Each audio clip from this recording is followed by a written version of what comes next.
పట్టుకో, నేను ఒక 2 minutes మాట్లాడతాను.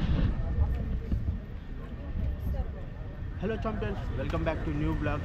ఏంటి అంటే మనం ఎప్పుడు ఒక ప్లేస్ విజిట్ చేసి చూపించడమే కాకుండా హైదరాబాద్ సెంట్రల్ యూనివర్సిటీలో ఒక 400 ఎకరాల అడవిని రేవంత్ రెడ్డి ప్రభుత్వం అది డెమాలిషన్ చేసేసి మొత్తం ఒక కన్స్ట్రక్షన్ కంపెనీకి డెవలప్మెంట్ పేరుతో అప్పగించడం జరుగుతుంది.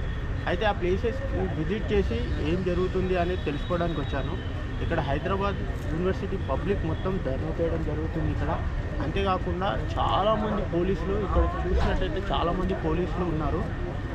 ఎంత దారుణంగా అంటే అంత దారుణంగా. ఇక్కడ పక్షులు లేవు, జంతువులు లేవు, గుంటనక్కలు వచ్చాయని అన్నారు కదా, కానీ చాలా పక్షులు ఉన్నాయి. అక్కడ మనం పైన చూసినట్టయితే చీకులు ఉన్నాయి, బ్యాట్స్. కొద్దిగా జూమ్ చేసి చూపిస్తాను నేను. బ్యాట్స్ ఉన్నాయి, చాలా బ్యాట్స్ ఉన్నాయి.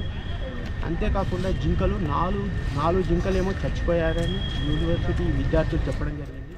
అంతేకాకుండా నెమళ్ళు మన జాతీయ పక్షి, జాతీయ జంతువు. మన జింక వచ్చేసి మన తెలంగాణ జాతీయ జంతువు, నెమలి వచ్చేసి మన జాతీయ పక్షి. అలాంటి పక్షులకు నివాసం ఈ 400 ఎకరాలు. ఈ అడవిని మనం ఎట్లయినా ప్రొటెక్ట్ చేసుకోవాలి. ఈ యూనివర్సిటీ విద్యార్థులు ఏం చేశారంటే ఈ జేఎన్టీయూ యూనివర్సిటీ, ఉస్మానియా యూనివర్సిటీ, ఈ హైదరాబాద్లో ఉన్న యూనివర్సిటీస్కే కాకుండా వేరే నార్త్ సైడ్ ఉన్న యూపీలో, ఉత్తరప్రదేశ్లో, మహారాష్ట్రలో ఆ యూనివర్సిటీ గిట్లా రిక్వెస్ట్ పెట్టారంట. వాళ్ళు ఇట్లా ఇంకా దారుణంగా చేజారిపోతుంది వీళ్ళ చేతులు అన్నప్పుడు ఆ యూనివర్సిటీ నుండి ఇట్లా సపోర్ట్ వస్తుందని చెప్తున్నారు. అంతేకాకుండా హైదరాబాద్ పబ్లిక్ ఈ స్టూడెంట్స్ వచ్చేసి వేరే స్టేట్స్ నుండి, వేరే డిస్ట్రిక్ట్ నుండి వచ్చి ఇక్కడ చదువుకుంటున్నారు. అయితే వీళ్ళు చదువుకొని ఒక 3-4 ఇయర్స్ తర్వాత జాబ్ పర్పస్లోనే వాళ్ళు వేరే స్టేట్స్కి వెళ్ళిపోతారు, వేరే కంట్రీస్కి వెళ్ళిపోయి అక్కడ వర్క్ చేసుకోవడం జరుగుతుంది. కానీ హైదరాబాద్ పబ్లిక్ ఇక్కడే ఉంటారు. ఇక్కడ ఉన్న ఆక్సిజన్, ఇక్కడ ఉన్న ప్రజలకి కావాల్సింది ఈ 400 ఎకరాల్లో ఉన్న అడవి ప్రాంతం నుండి వచ్చే ఆక్సిజన్ హైదరాబాద్ పబ్లిక్కి.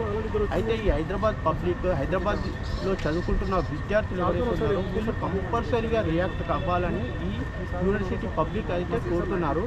మీరు ప్రతి ఒక్కరూ హైదరాబాద్ పబ్లిక్, హైదరాబాద్లో చదువుకుంటున్న విద్యార్థులందరూ వచ్చి ఇక్కడ సపోర్ట్ చేయాల్సిందిగా కోరుతున్నాను. ఇంకా ఏమేమి విషయాలు జరుగుతాయో కొద్దిగా తీసి మనం వీడియో అప్లోడ్ చేయడం జరుగుతుంది. Okay, thank you guys.